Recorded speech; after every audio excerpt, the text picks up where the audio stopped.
I want to dedicate tonight's shiur in honor of Yitzchak Lopez. I don't know if he's on this phone call right now. But Yitzchak is the reason why we even have all of this stuff set up in the first place. If there are any videos that have been released to you, if we've ever had any recordings done.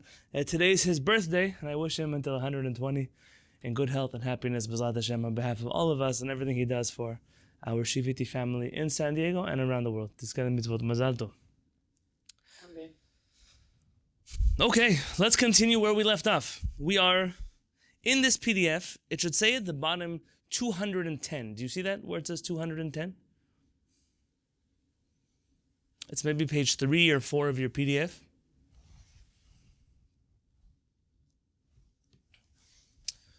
In the bottom, Rabbi Herzog, the Ashkenazi chief rabbi of Israel, left us off with the following thought, which we're going to continue tonight. Lamrot habayot hakashot, despite the difficult problems that we have in the state of Israel, ולמרות המאבקים הפנימיים הממושכים שאנו עומדים בפניהם, and aside from, despite the struggles, the ongoing struggles, the struggles that don't seem to end, that we are struggling with in the state of Israel, אני עומד בדעתי ובהשקפתי. I stand by my belief that אני מאמין שסוף סוף, I believe that ultimately, אחרי מאבקים שונים במשך תקופה ידועה, after a struggle that will last for who knows how long, יהיה הכל בעזרת השם בסדר. Everything will be okay. All of the internal struggles that we have in the state of Israel, between the different groups and the different parties and the different standpoints and viewpoints on how a Jewish democratic country should look and how it should function and operate, what its policies should or shouldn't be, I believe that ultimately it will be okay. I left you off on a positive note last week because I didn't want to leave you off on a depressing note. The next sentence, he says the following. אך אני מתפלא, but I'm bewildered, על חוסר הפעילות מצד הרוב הגדול של היהדות הנאמנה.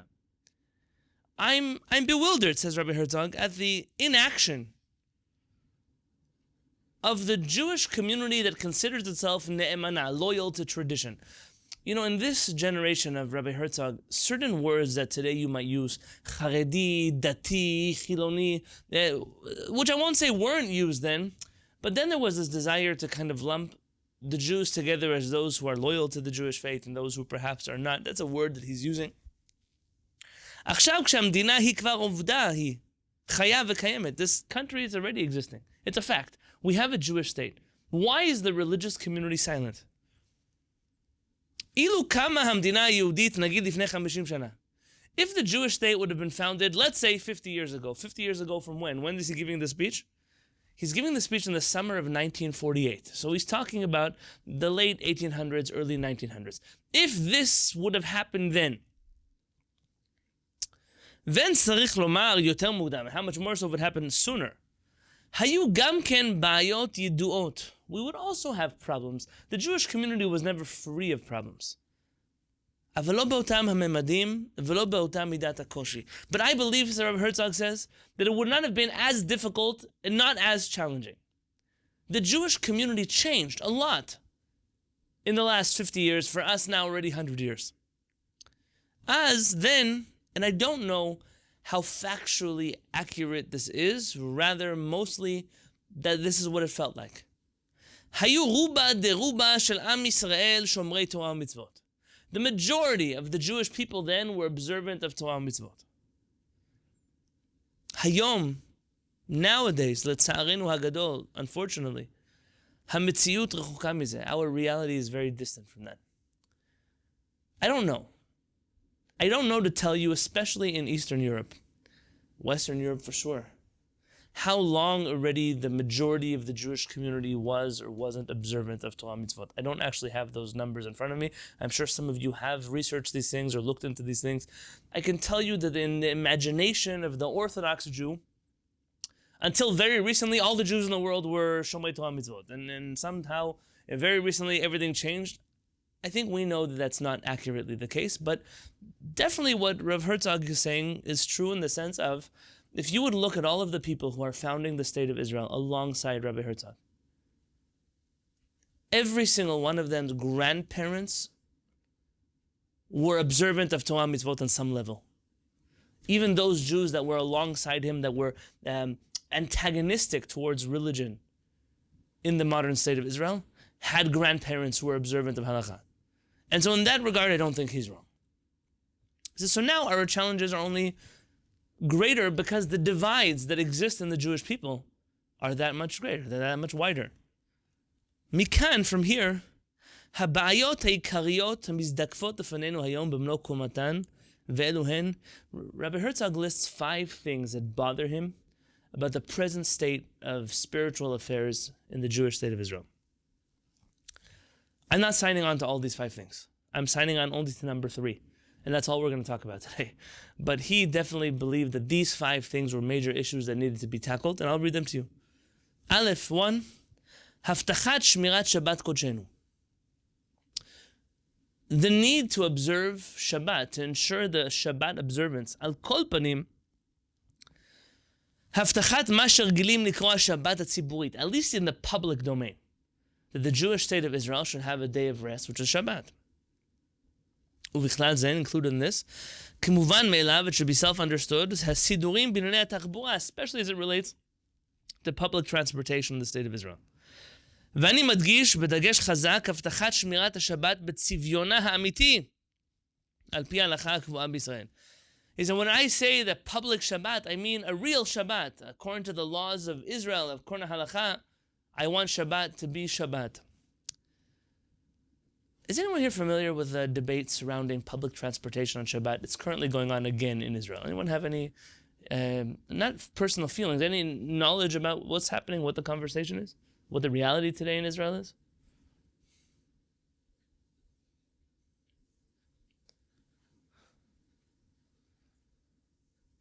I believe it's a debate right now about allowing public transit to run on Shabbat, no? In major cities. Right. The status quo until now has been these are questions. You're allowed to unmute yourself. Lilianaz, I see you unmuting yourself. I believe in most places public transport doesn't run. I hesitate to say no places because I don't know any, like I don't know every place in Israel, but the buses, the trains, the trams don't run.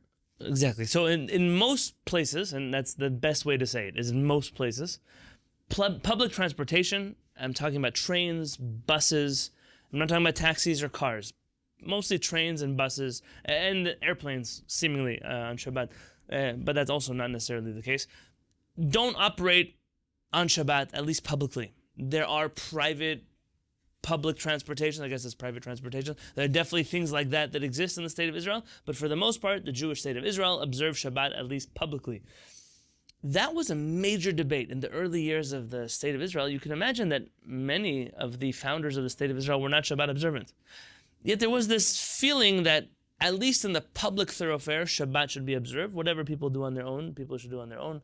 There's a famous moment in the Knesset where Menachem Begin stood up and spoke about how could it be that El Al planes could be flying with stars of David over Germany and Poland on Shabbat when we gave up our lives to keep Shabbat. And I think at the time it was, and don't get me, if I'm wrong about the names, don't jump on me. I think it was Yossi Sarid who called out to him and asked him, if that's the case, why don't you put on a kippah or stop watching TV on your own on Shabbat? And the whole feeling was, in the public there's one thing, in the private life there's another thing. Over the years, certain elements of the Israeli population have felt very oppressed by this attitude of, you shut down my public transportation. I don't keep Shabbat. I don't even care about keeping Shabbat. And now when I want to go to the beach, so I have to find a taxi. It costs me money. I have to walk. I have to drive. Not everyone has cars. It's become a major point of contention. There are those who always argue we have to maintain the status quo. The status quo that goes in the other direction. There were days where the early rabbis in the state of Israel, who were once classmates of many of the non-observant Jewish leadership in Israel at the time, would work on each other's Jewish guilt and argue with them about whether or not there should be public transportation on Shabbat.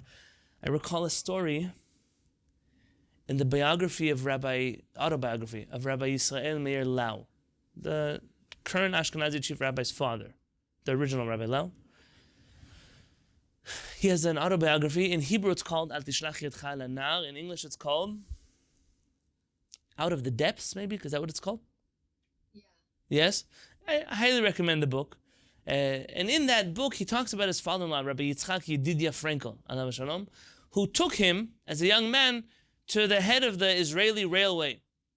And they started screaming at each other. And finally, the head of the Israeli railway said, I don't keep Shabbat, I don't care about Shabbat. And Rabbi Frankel, screamed back, but it's Shabbat, and it's a Jewish country, and how can you have trains running on Shabbat in a Jewish country? And they screamed and screamed and screamed. And as the story goes, that Rabbi Lau says, the head of the Israeli railway walks Rabbi Frankel out of the door saying, okay, I won't have trains running on Shabbat. But listen to me.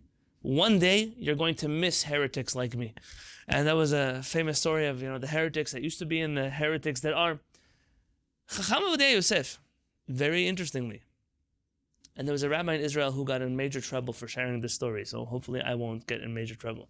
Chacham Avodah Yosef, when he was the chief rabbi of Petach Tikva, and the religious political parties in the city tried to get his support for shutting down the buses on Shabbat, Chacham Avodah Yosef refused to sign off on that. And he said, in a city like Jerusalem, where the Shabbat observant community or the traditional community is the majority, we have a right to decide for ourselves what the flavor of our city on Shabbat should look like. But to come to a city where the majority of the members of that city don't observe Shabbat, and to force them to shut down their public transportation will only cause feelings of ill will and hatred towards the religious community. And Chacham Avodah Yosef refused to sign off on a letter asking for the public transportation to be shut down in Petach Tikva. That type of rabbinic nuance, I don't hear at all anymore in the public light. I almost don't hear about it anywhere. Not just as it relates to Israel and buses, but this issue, let's just say it's not the issue that I came to talk about today. I just wanted to tell you that the issue of public transportation on Shabbat, whereas for Americans it might not sound so critical, for Israelis, this is something that they fight about ad etzem hayom hazeh, literally until today, including today. The second, haftachat hakashrut hatziburit, the ensuring kashrut publicly. עד כמה שזה נתון בסמכותה ואחריותה של הממשלה המרכזית ושל השלטון העירוני או המקומי. The government doesn't control everything, but whatever the government does control, it should control that those establishments that is under its jurisdiction observe the laws of kashrut. The third, Mishpat HaTorah, a Jewish legal system. 4. להבטיח שלא תהיה אפשרות של נישואין וגירושין עד כמה שזה נוגע ליהודים. בין שהם נתיני המדינה, בין שהם נתינים זרים, אלא כדת משה וישראל. As much as the government can, to compel Jewish citizens and non-citizens to get married and divorced exclusively according to halakha. And 5, הבטחת קיום החינוך הדתי ומוסדות תורה, the ensural of religious educational institutions and yeshivot in the state of Israel. Just on that number 4, regarding marriage and divorce.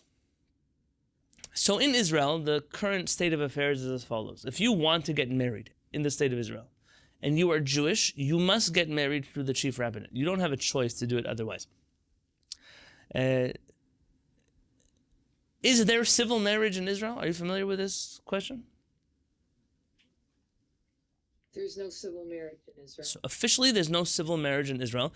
In recent years, there's developed this legal definition of yiduim batzibur, known to the public as a couple.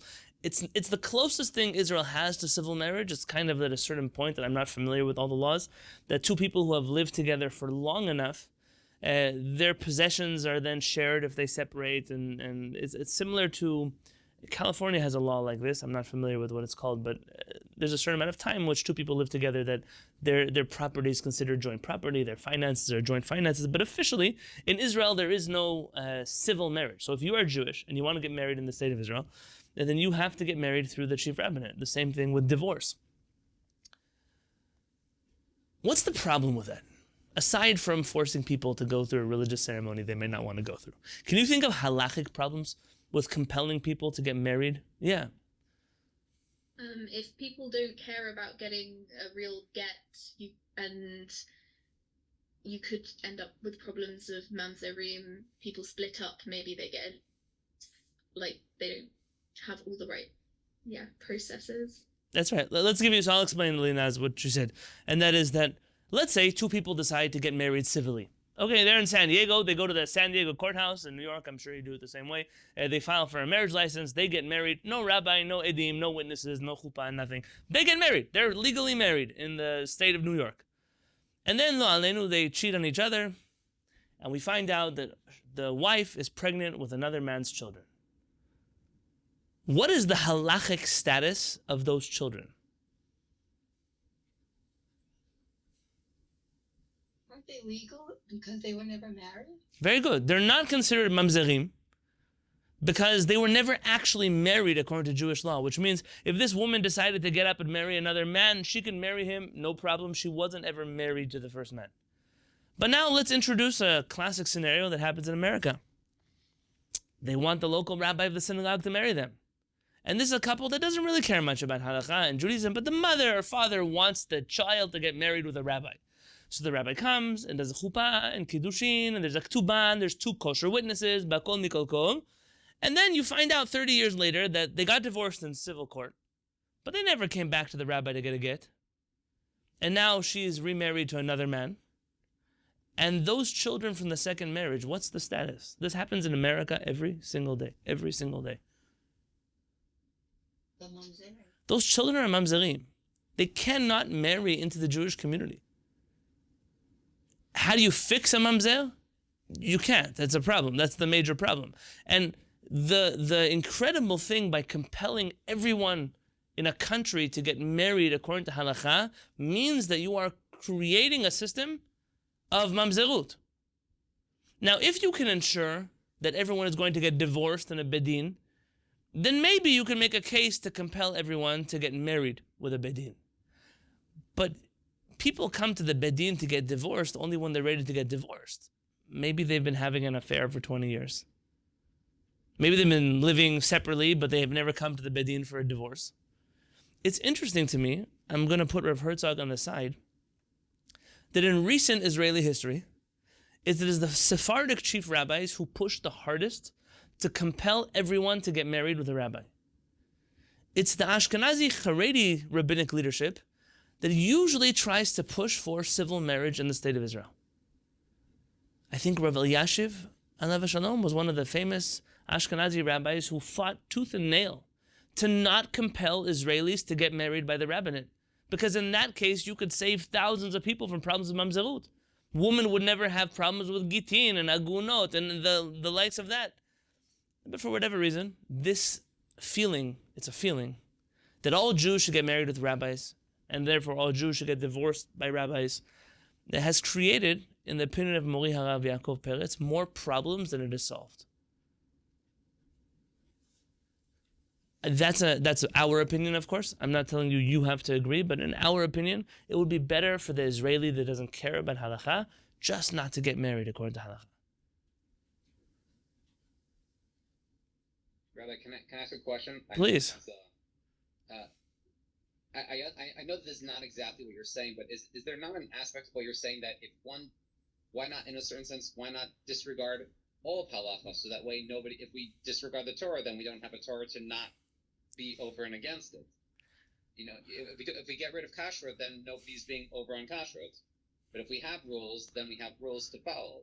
I understand you're saying something different exactly, but on the other hand, also, is there not like a system that we have to set up, and then those who don't follow make choices not to follow, or in that regard? Can we help them? See, when someone eats not kosher food, can I help him do teshuvah? Yes, absolutely. When a woman has a child from another man when she's in a halachic marriage, can I help that child? No. So then, our poskim have bent over backwards in the last 2,000 years to do all kinds of incredible things. You should see the crazy things that chachamim do to permit a mamzer, because it's such a bad situation to be in.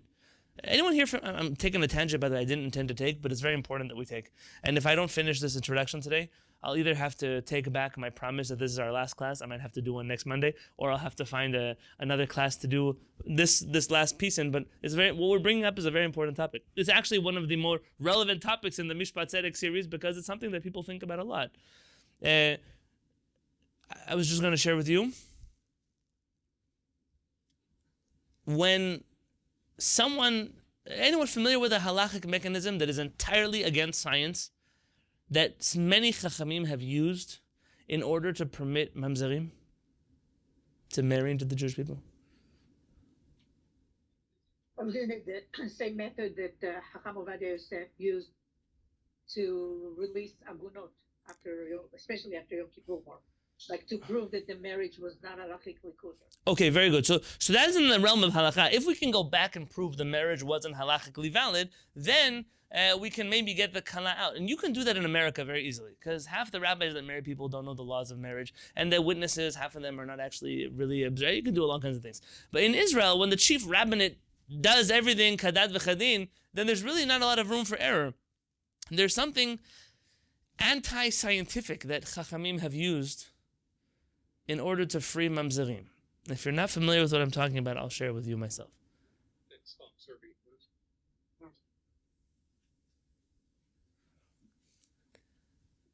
Okay, let me ask you the following question. How long does it take from when a woman conceives until she gives birth, on average?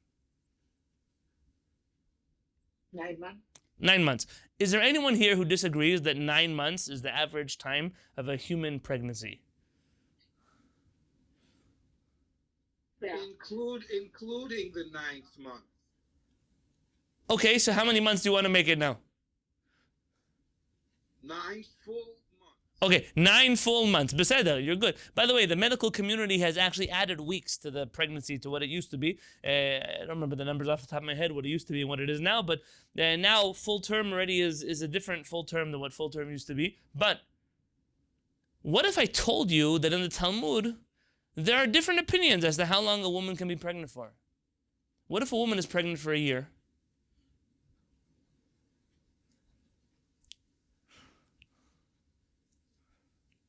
A leap year? I don't know, a regular 12-month year. And so, now, how could it be? It can't be. Between you and me, it can't be. And the fact that such an opinion exists in the Talmud, listen, I can tell you why. How do you measure pregnancy before there were pregnancy tests? You must recognize the calculations are not going to be accurate. But there are poskim that will even use such a scenario as maybe the woman was pregnant for a longer amount of time than when she was, to free the baby from being a mamzer when we know for certain that this baby is a mamzer. So Yosef, back to you. We're not disregarding halakha. We recognize the issues of mamzerut are so severe that why should we force people into that problem in the first place? I cannot get rid of the laws of kashrut and then let people eat nevelot utrefot. But I can avoid entering them into a marriage covenant that they won't be able to upkeep. And if that's difficult to hear, so let me ask you the question. What happens to two people, Jewish people, let's say they're both observant of Torah mitzvot, that both enter into a monogamous relationship, so they are miyuchadim zelazeh. I'm not talking about, God forbid, something that is nefarious or not appropriate. Two people that are committed to each other in a monogamous way, they're married for all intents and purposes. She goes to the mikveh, he observes halakha, bakol mikol kol. What is the status of that relationship? Isn't according to halakha, it's one of the ways you marry a woman? You're saying with just with biyah as opposed to with a contract and all of that. Yeah, but you would need so to Rachel, you would need witnesses for that, and that's not really something you have here. My father said it's a status of a pilegesh. What is a pilegesh? I know you hear concubine in the Torah, you think of some exotic situation. It's like a second wife. It could be a first wife. You can have a pilegesh as a first wife. What is a pilegesh? Beli ketubah. It's a woman who's married to you without a ketubah. I know for contemporary Jews, the concept of being married without a ketubah is very difficult to comprehend.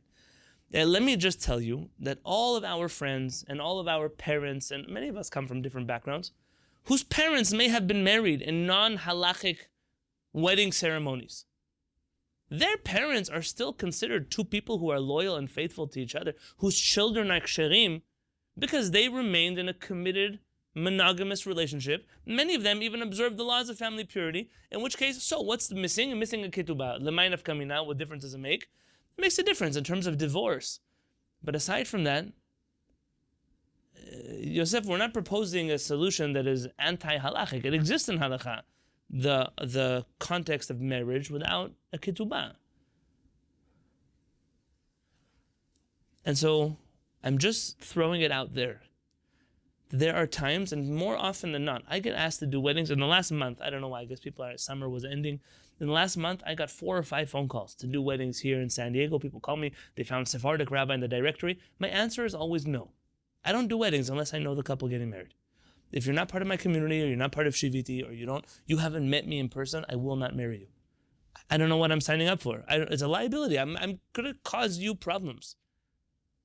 And I know that very many rabbis, they sign up, first off, it's an honor for them. They want to be honored to make mamzerim. I don't know. They're very honored to do a wedding. But also, they feel like, wow, we got to help Jews do mitzvot.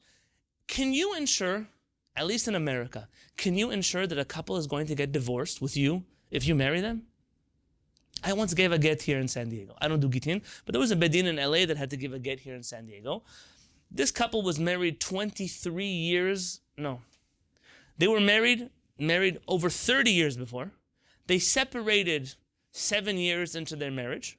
They both divorced civilly, went on to get remarried, and only 23 years after separation did they meet a rabbi who told them they needed a get. And so we gave the get. But what about the children that were born in that second relationship, at least from her? Do I want to know the status? Do I want to tell anybody the status? Will I ever share their last name with somebody? It's a terrifying situation. That happens every single day. You can't compel people to give a get.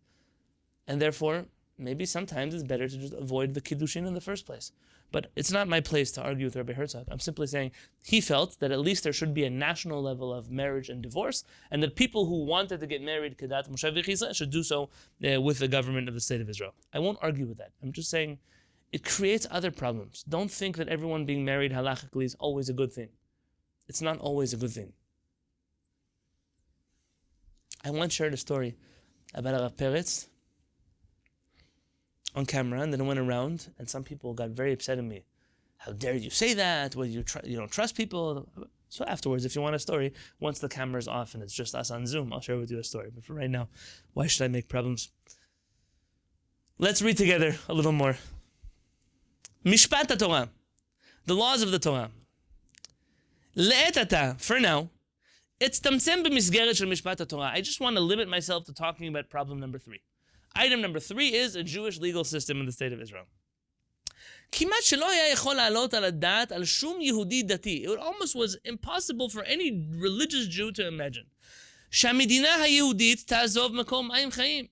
That the Jewish state, upon its founding, would abandon the well springs of life. את תורתנו הקדושה, the Holy Torah, לחצוב לה בורות נשברים, to dig for itself broken wells. Anyone know what he's talking about? Which pasuk?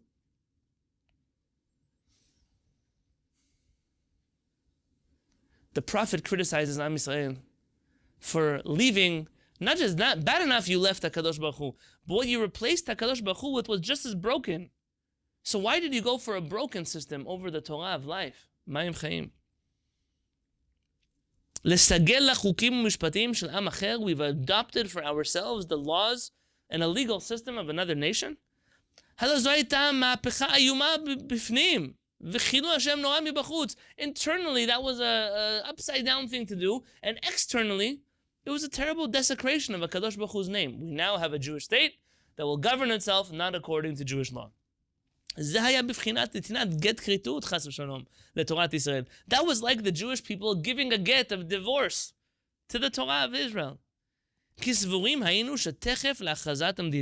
We were under the impression that immediately after the announcing of a state of Israel, הגורמים הקובעים בשטח הזה יהיו נמלכים מיד בסמכות התורה בארץ כדת מה לעשות. We thought that immediately after David Ben-Gurion proclaims independence, the first question will be, well, what does Jewish law say? How do we run a country? We've been doing this for a long time. We've done it before. We're making a Jewish state. We're reclaiming the Jewish homeland. We're reclaiming the vision of the prophets. We should also reclaim the Jewish legal system of the Jewish people.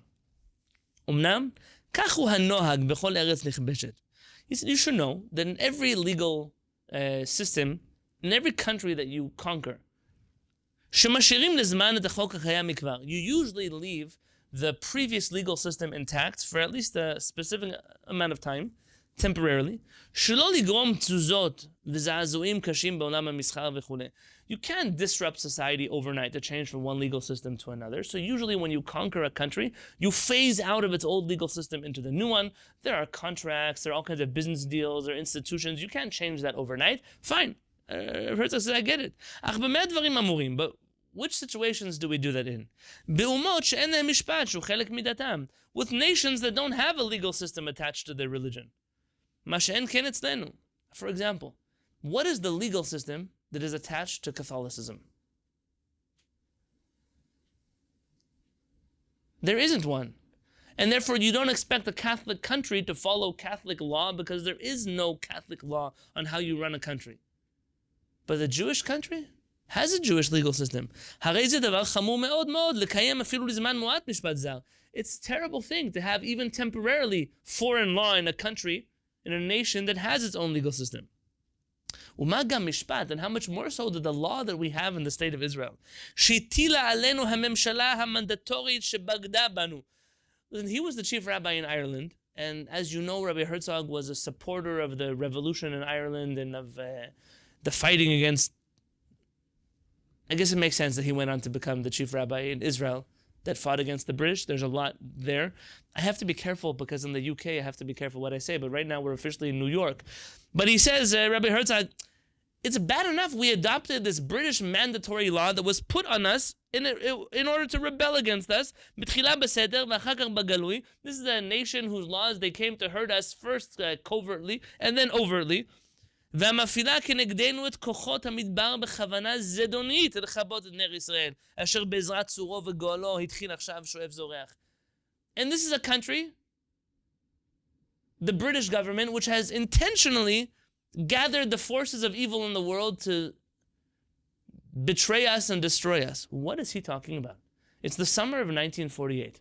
Which British forces are left in Israel that he's talking about?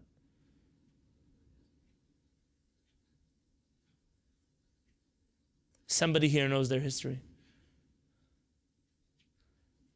So the British leave Palestine when?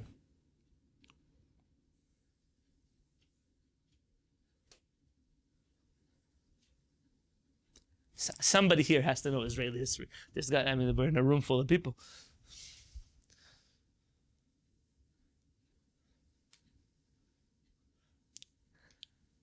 Okay, so the British leave.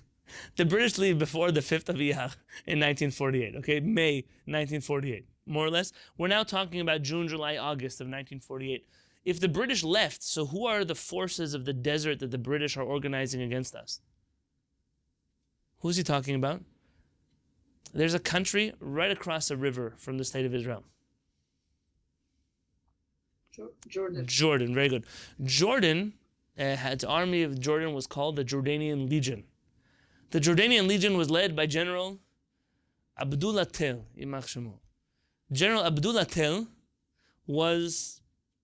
his whole legion was trained, armed, and even in some cases led by British officers that stayed behind to help the Jordanians squelch the modern state of Israel. And so at this point in time, Rav Herzog is saying it's not bad enough that we've adopted a non-Jewish legal system. We've adopted a legal system of the British who are still trying to undermine our redemption as a people. How could it be? By the way, the Jordanian Legion, because of the British support, is the only army that the Israeli, I don't know if you call them Israeli soldiers, but the Israeli freedom fighters consistently lost to. We lost to them in pretty much every single battle that we fought against them, ultimately losing Yerushalayim. At least the old city of Yerushalayim and the Kotel and the Temple Mount, we lost to them. That was all because of their incredible training at the hands of the British and their ability to be armed by the British. זהו מבלי לדבר על מהות המשפט הזה הקיים. He said, and now that's on an emotional, political level, why we shouldn't accept this law. But he said on a qualitative level, העשוי טלאים על גבי טלאים, חוק בריטי על גבי חוק עות'מאני. This is like a patchwork of law that the state of Israel has adopted. It's British law patched onto Ottoman law, patched onto... It's not even a coherent legal system that the state of Israel has. We change our legal system halfway through sentences. אפילו אם בריטניה הייתה תופסת את מקומו של כורש, if Britain would have taken the place of Koresh, who is he referring to historically?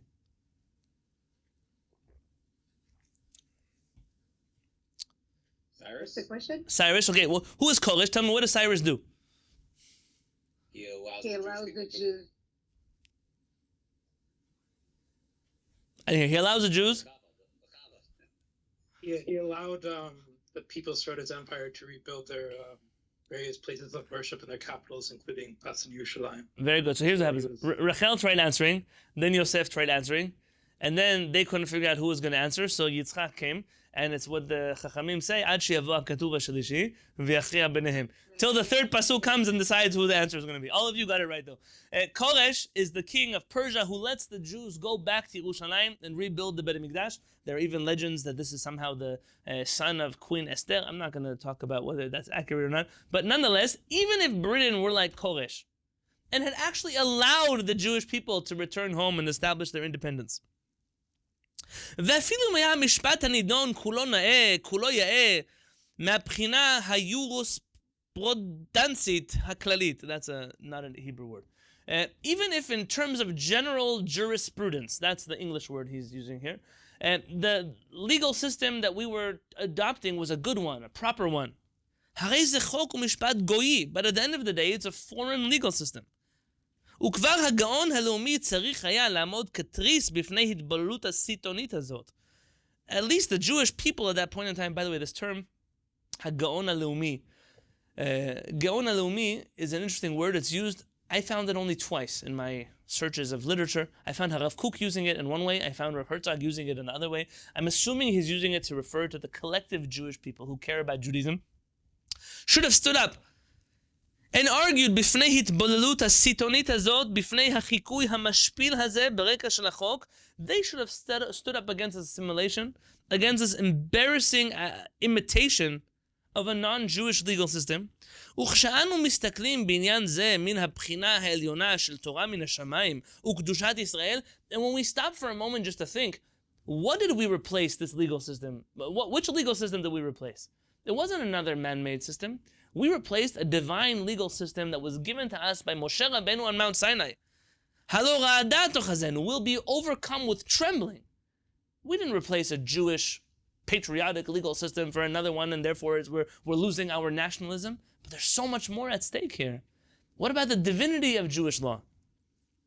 Kol bar be'rav yodea kama hir'ishu avot ha'olam. Every little child who went to school knows how much our early rabbis decried from the early Tanaim of the authors of the Mishnah until the latest of the rabbis. On going to non-Jewish legal courts. What's the halakha say? The Rambam tells us, Shulchan Aruch also, Choshen Mishpat, that a Jewish person who goes to a non-Jewish court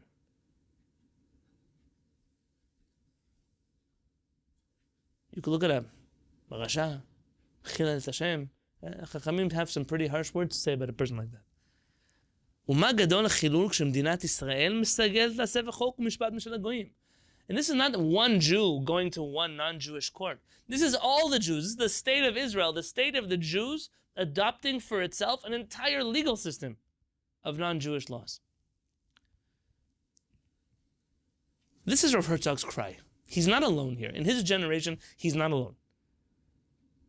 He was bewildered. How could it be that the Jewish people at the very least wouldn't consult with the Torah? And he's going to go on to say, maybe not an entire adaptation of the Shulchan Aruch, fine, but to not even consider Jewish law as the basis of a modern state of Israel? How could it be?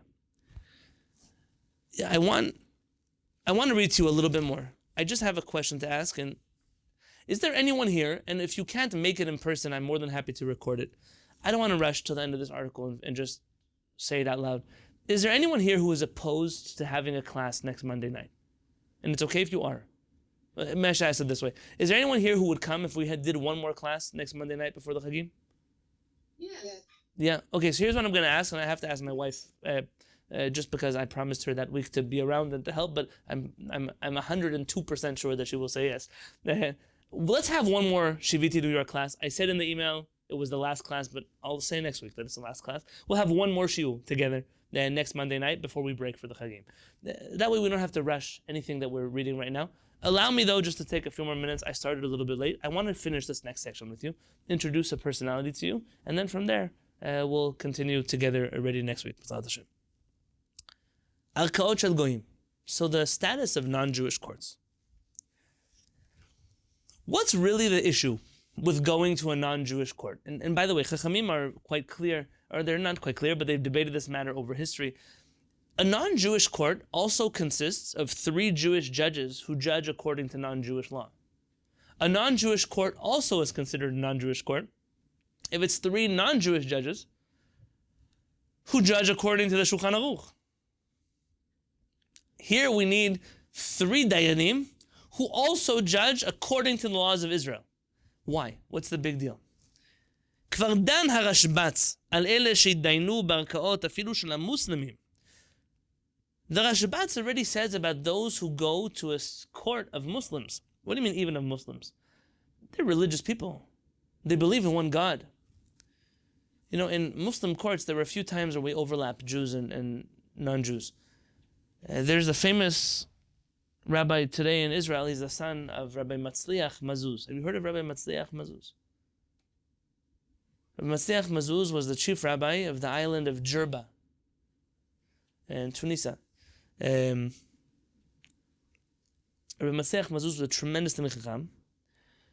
He was the chief rabbi of Bet Adin during the day, and at night he was a justice on the Supreme Court of Sharia law in Jerba.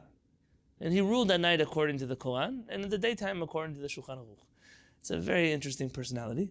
Ultimately, he gets killed because he ruled against a certain Muslim man. The Muslims appointed him as one of their judges because they trusted his honesty, his integrity. He was someone that everyone, not even the Jewish community, not just the Jewish community, everyone looked up to him. So if one goes to a Muslim court, Shem ki'ilu miyakrim shem elilim, he considers the person who goes to a Muslim court as if he is somehow worshipping or praising idols. שזהו אחד הנימוקים לחומר האיסור שהתדיינות בערכאות, page 212, של גויים. One of the reasons given for why Jews don't go to non-Jewish courts is because we're giving some kind of praise or some kind of importance to paganism or idol worship. שאף על פי שהמוסלמים בוודאי אינם עובדי אלילים כלל וכלל, even though we know that the Muslims are not idol worshippers in any way. אף על פי כן, יהודי ההולך לפניהם, הרי הוא נחשב למייקר תורתם ומבטל תורת משה וחכמינו זיכרונם לברכה. A Jewish person who goes even to a Muslim court that is not a court of idol worshippers is considered one who has praised idols, is one who has replaced the Torah of Moshe Rabbeinu and our rabbis with another Torah. ודינו כדין מייקר אלילים. ומעתם, from now אני אומר, I say, שעם ישראל, בתור שכך ובארץ קודשו, the Jewish people, as a Jewish people, and in their holy land, לאחר שזכה שוב למלכות, now that we have merited again to sovereignty, כשהוא עוזב את תורתנו הקדושה ודן על פי חוק זר, when the Jewish people abandon our Torah for a foreign legal system, אף על פי שאותו חוק איננו מתיימר לנבוע ממקור על אנושי, ואין לו אופי דתי, even though the legal system that we've adopted, a British and Turkish legal system, never pretends to be divine. The American legal system is not a religious legal system. The Constitution doesn't claim to be given by Moshe Rabbeinu on Har Sinai. It never happened. It's not a divine system. Even so, when we adopt a man-made system, הרי הוא בועט בתורת אלוהים חיים. The Jewish nation is kicking, it's rebelling against the Torah of God. כפי שמסרוה ופרשוה הנביאים, like our prophets explained to us, ורבותינו זיכרונם לברכה, and our rabbis of the Talmud and the Mishnah, blessed memory, ורבותינו הפוסקים. and our later rabbis. Mimoshe Rabbeinu vad hayom, from Moshe Rabbeinu until today. But why does he keep mentioning prophets? Anyone know why he keeps mentioning prophets? Anyone familiar with Zionist theology of Rav Herzog's times? Yeah, they didn't really care about the Torah, just the Nevi'im, because they were social justice. Very good. Supposedly. The Nevi'im to the early Zionist movement, even though they weren't necessarily religious, they wouldn't care about Rambam, they didn't care about the Talmud, but if you would invoke the prophets were like the social justice warriors, and they really are, but I'm just, in their context, if you could convince someone to do something, it wouldn't be because the Rambam said so, or because Rabbi Shimon Bar Yochai said so, or Ravina and Rav Ashi said so. It would be because Yecheskel said so, or Yirmiyahu said so. So Rav Herzog is invoking the prophets, not just because he believes in them, but because the spirit of the times also gave a lot of weight to the prophets. ותוצאותיה של בעיטה מחפירה ומכאיבה כזו מישהו. How could a person even imagine or begin to imagine how embarrassing it is and how terrible it is the Jewish people have rejected our Torah and replaced it with something so inferior? אם בנוגע למצב הקיים, היינו הסטטוס קוו, if we're talking about the current status quo, עשויות להישמע טענות, אבל בנוגע לעתיד מה יש לטעון? Okay, you would hear that we can't get rid of the status quo, fine. But what about the future? What about where we're desiring to go? Can't we talk about that? And by the way, who's he speaking to? Remember that we started today's shiur? He's speaking to the religious community, those who care about Torah. You don't want to change anything today, fine. But is this your hope? That the state of Israel will always stay this way? That it's always going to look this way? Look what's happened in the interim. Already there are courts. Not religious courts, Batei Mishpat, or legal courts. They've already made the law offices, the Ministry of Law, Bet Mishpat Elyon, there's a Supreme Court. Oh, but without sticking my head into current politics, it's worth your time to research this institution that is called the Israeli Supreme Court and walk away with whatever impressions you're going to walk away with. V'Torat Yisrael lo nidrasha. And the Torah of the Jewish people was never consulted. Lo niskera v'lo nifkeda, wasn't even mentioned, it wasn't even talked about. V'lo asuta afilu keturmus hazeh. It wasn't even made like this turmus. Anyone know what a turmus is? I think they call it in English a lupu bean or a lupon bean. It has a name like that. I've never seen one. It's supposed to be a very bitter bean, a legume of sorts, that the more you cook it, it loses its bitterness, and at a certain point it becomes edible. In Masechet Beitzah, our Chachamim were having a conversation in the name of HaKadosh Baruch Hu. The Jewish people, they've tried every Avodah Zarah in the world, all 7 Avodah Zarahs, but they've never tried me yet. The Jewish people have this desire, it's pathological almost, to become every nation in the world except for themselves.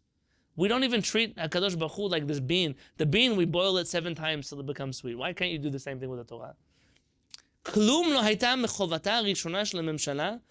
Would it not have been proper for the first government להכריז ולהודיע שכוונתה ומטרתה היא שעל כל פנים אחרי תקופת המעבר הלזאת ישוב משפט התורה לחדש ימיו כקדם?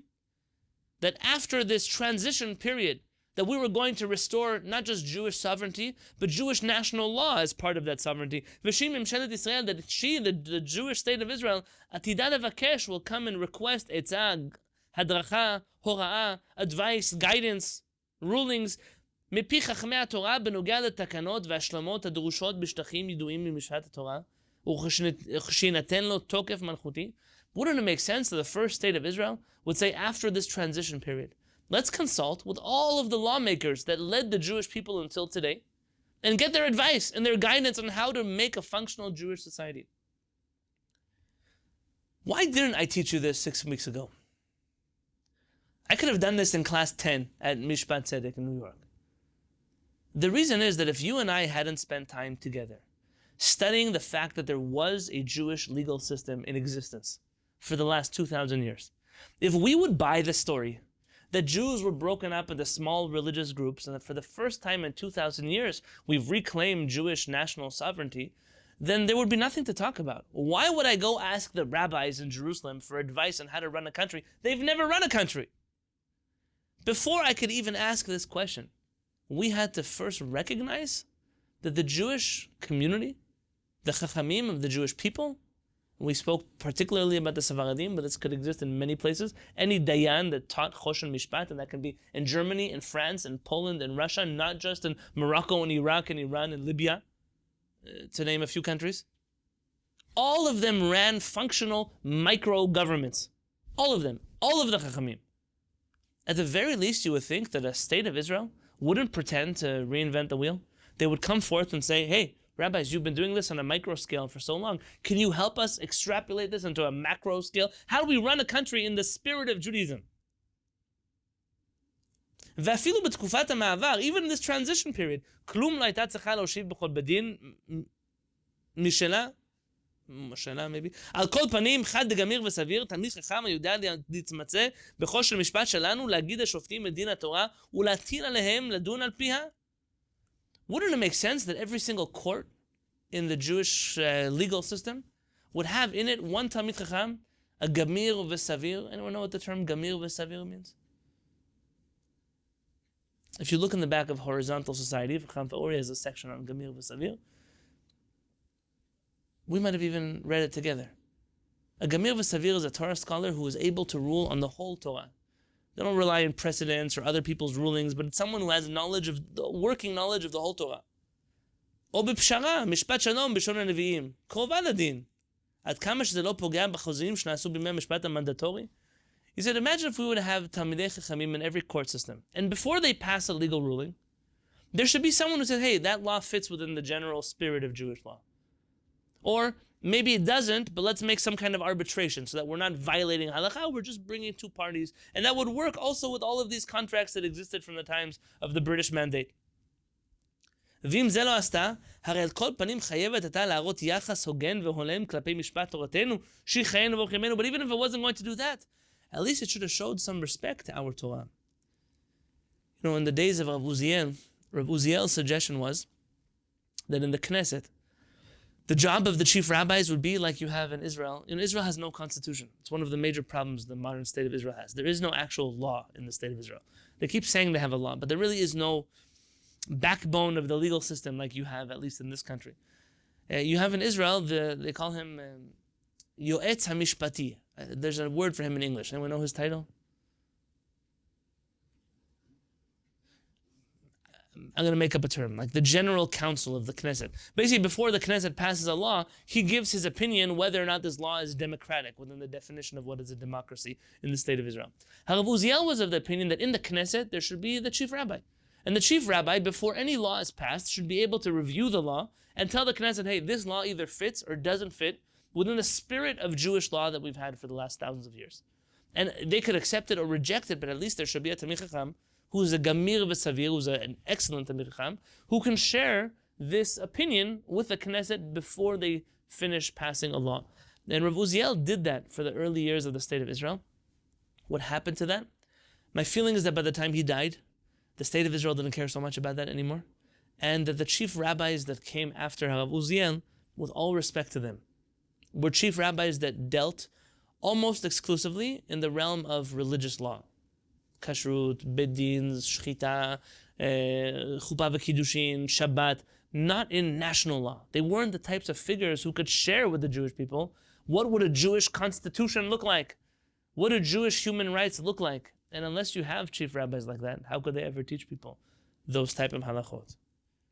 And so for the last paragraph, Lo dai lanu hatzar hazeh. It's not enough that we suffer this way. אלא שלמרות מהמצב הנמרצים של חבר הקבינט, הרב פישמן מימון שליט"א ז"ל. Despite the struggles and the attempts of our friend, the member of cabinet, Rabbi Fishman Maimon, and he says she shall live long, but now already he passed away. Who was Rabbi Yehuda Leib Fishman Maimon? I attached last week in the Google Classroom links to look up about him. Anyone get a chance to read about him? He signed the Declaration of Independence. Very good. He signed the Declaration of Independence. He was sitting alongside David Ben-Gurion. If you ever saw the famous Declaration of David Ben-Gurion, the rabbi sitting next to him is Rabbi Yehuda Leib Maimon. Rabbi Yehuda Leib Maimon, I have a picture of him for you. Rabbi Yehuda Leib Maimon, if you can see that, he was a special Talmid Chacham. He was very involved in the founding of the modern state of Israel, long before there was a state of Israel. He traveled from city to city, garnering support for Zionism and the Zionist state in Europe already before there was a state of Israel. He wrote a book called Leman Sion Lo Echashe, for the sake of Zion I will not be silent. And he writes here that those of us who founded the state of Israel have a requirement to tell the story of Zionism as it actually happened, and to ensure, I'm going to read to you from his writings, he says here, and to make sure שבעזרת השם זכינו להחזיר עטרה ליושנה ואת ארץ ישראל לעם ישראל בלי כל שלטון זר ובלי כל השפעה אנוכית. It's our job to ensure that the next generation will have a state of Israel that has no foreign influence on it and has no desire for any type of other law aside from that of Judaism. And he writes 29 chapters here, riveting chapters, on the history of the Zionist state as he perceived it and as he was part of it, first-hand encounters. He wrote 6 books called Sarei HaMe'ah, which is a collection of stories of all the different Ashkenazi rabbis that he met throughout his history, traveling throughout Europe. Rabbi Yehuda Leib Fishman, Maimon, received Hasmacha, rabbinic ordination, from the Aruch HaShulchan, Rabbi Yechiel Michal HaLevi Epstein. It's him who told us that Rabbi Epstein was of the opinion that electricity is not forbidden to be used on Yom Tov, maybe even on Shabbat, but I can't say that. Rabbi Yehuda Leib Maimon, if you're in my UK class that's going to be restarting soon, B'ezrat Hashem, he published a very famous work in which he attempted to revive the Sanhedrin in the modern state of Israel. I actually have 2 copies of this book because it's so precious to me. It's a very short book. Maybe one day HaKadosh Baruch Hu will allow me to teach it in English to everyone. His daughter was a very special author by the name of Geula, and she called herself Geula Bat Yehuda. Geula, the daughter of Yehuda. She wrote a small book, a biography about him, as well as a much larger book, all about Rabbi Yehuda Leib Maimon and the history of his and the state of Israel. Rabbi Yehuda Leib Maimon, aside from trying to found the Sanhedrin in the state of Israel, and being the first minister of religion of the state of Israel, he tried very hard to at least ensure that rabbinic courts were an option in the state of Israel. עוד לא הצלחנו להשיג החלטה לבטל הקיפוחים הקשים של הסמכות של הרבנות בשטח של המצב האישי. We still haven't been able to override the suppression of rabbinic courts by the Israeli state courts. בהשוואה לבתי הדין הדתיים של המוסלמים. At the very least, we were not given, our rabbinic courts were not given the same respect and autonomy as the Muslim religious courts were. אוי לה לאותה בושה, אוי לה לאותה כלימה. Woe to that embarrassment and that shame. כבר מהבחינה של הכבוד העצמי הלאומי הוא לא נשוא. At the very least, we're asking, respect us the same way you would respect the Muslims. And this problem, since Rabbi Herzog wrote these words, and since Rabbi Yehuda Leib Maimon tried to change the situation for the better, only got worse. I think that if you would bring up in the modern state of Israel a desire to have a Jewish legal system, Jewish national law, they're automatically going to lump you into a category of crazy right-wing extremist fanatics. Today the new title is Mishichim, Messianics of sorts that are trying to make the state of Israel a theocracy which will kill everybody. And there are all kinds of words. And when I was in Israel, I saw a bumper sticker that said, Medinat Halakha. If we have a state that follows Halakha, Halakha Medina. We might as well throw away the state because the whole state will collapse. Then this derision of the Torah of Israel, because it's not a viable option for many of the Jews living in Israel, and maybe even for those of us outside of Israel, who look at Halakha and wonder, are we sure that we want Halakha to be part of our system? And so I promised you 2 things. One, that we're going to have a class next week. And B'ezrat Hashem, that after Sukkot, we're going to tackle this question that's probably bothering all of us. Okay, fine. We want to consider having a Jewish national law. But how do we ensure that we don't start executing everybody who breaks Shabbat? I mean, Tel Aviv is going to look like a bloodbath the day after we have a Jewish Sharia law going on in Israel. It's going to be terrible.